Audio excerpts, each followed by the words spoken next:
বড়দের নমস্কার আর ছোটদের ভালোবাসা জানিয়ে আমার এই ভিডিওটা শুরু করছি।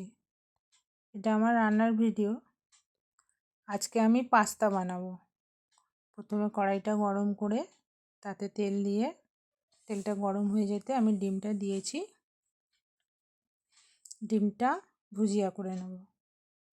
একটু নুন দিয়ে দিলাম, দিয়ে এবারে ডিমটাকে ভালো করে ভেজে ভুজিয়া বানাবো। আজকে হঠাৎ করে মনে হলো রাত্রে আমরা একটু পাস্তা খাবো, ওই জন্য পাস্তাটা বানাতে গেলাম। বন্ধুদের কেমন লাগছে বলবেন।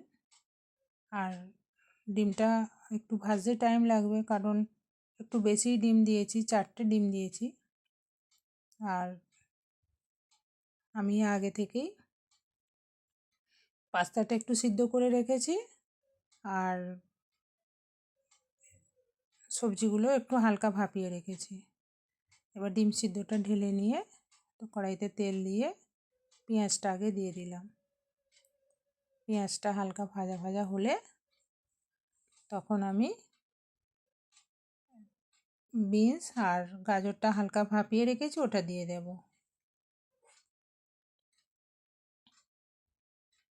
বিনস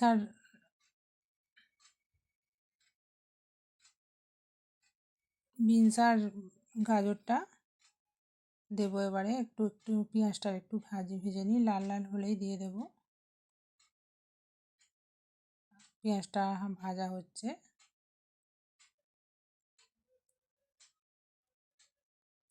তেল কম দিয়ে রান্না করার চেষ্টা করছি, ওই জন্য একটু একটু করেই তেল দিচ্ছি বারবার, কারণ তেলটা একটু কম দেওয়ার চেষ্টা করছি বলেই। এবার ওই সবজিগুলো দিয়ে দেব, দিয়ে সবজিগুলো ভাজা হয়ে গেলে তারপর আমি দেব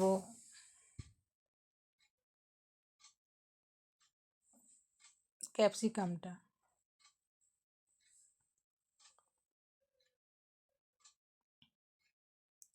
এগুলো একটু হালকা ভাজা হয়ে গেলে তারপর দেব ক্যাপসিকাম। এটা একটু ভেজে নিই।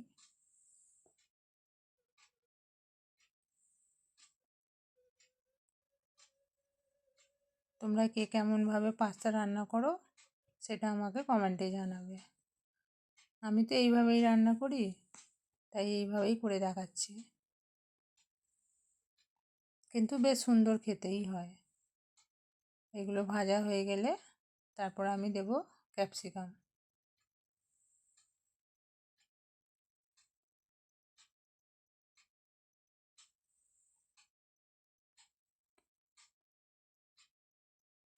এগুলো হালকা ভাজা হয়ে গেলে তারপরে আস্তে আস্তে সসগুলো দেব। আমার ভিডিওটা কেমন লাগছে তোমরা একটু জানাবে। যদি ভালো লাগে তাহলে একটা লাইক করো আর কমেন্ট করো। আর যে বন্ধুরা এখনও সাবস্ক্রাইব করোনি তারা একটু সাবস্ক্রাইব করে দিও। একটু নুন দিলাম, দিয়ে একটু হালকা ভেজে নিলাম। এবারে আবার একটু তেল দিলাম, কারণ আগেই বলেছি একটু তেল কম দিয়ে রান্না করার চেষ্টা করছি, এই জন্য বারে বারে তেল দিচ্ছি। এবার একটু সয়া সস দিয়ে দিলাম পরিমাণ মতো। তারপরে একটু নেড়ে নিয়ে তারপরে আবার ওটা পাস্তা মশলা দিলাম।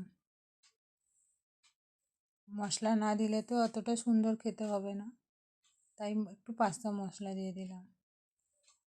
একটু একটু নাড়িয়ে নিয়ে তারপরে আস্তে আস্তে ডিমটা দিয়ে দেব।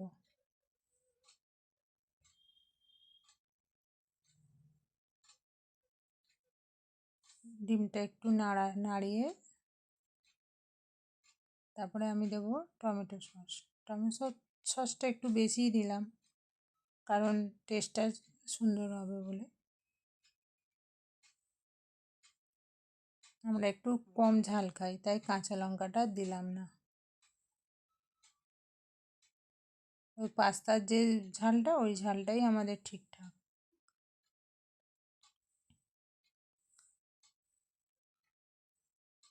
এবারে আমি পাস্তাগুলো দিয়ে দেব।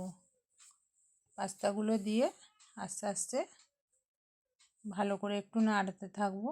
একটু ভাজা ভাজা হতে হতে, পাস্তা একটু বেশি আছে কারণ আমরা রাত্রে আর কিছু খাবো না, শুধু পাস্তাই খেয়ে নেবো আজকে, ওই জন্য একটু বেশি করেই পাস্তা দিলাম।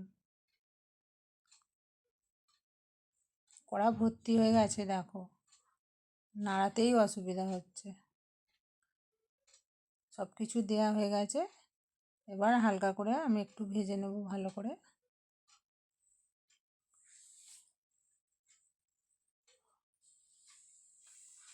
আমার পাস্তা রেডি, এবার আমি প্লেটে সার্ভ করব। কেমন দেখতে হয়েছে বলবে। আর এটাই আমাদের আজকে ডিনারের খাবার। আর বন্ধুদের জানাই শুভরাত্রি। আর সবাই ভালো থাকবে, সুস্থ থাকবে, আর আমার চ্যানেলটা একটু সাবস্ক্রাইব করে দেবে।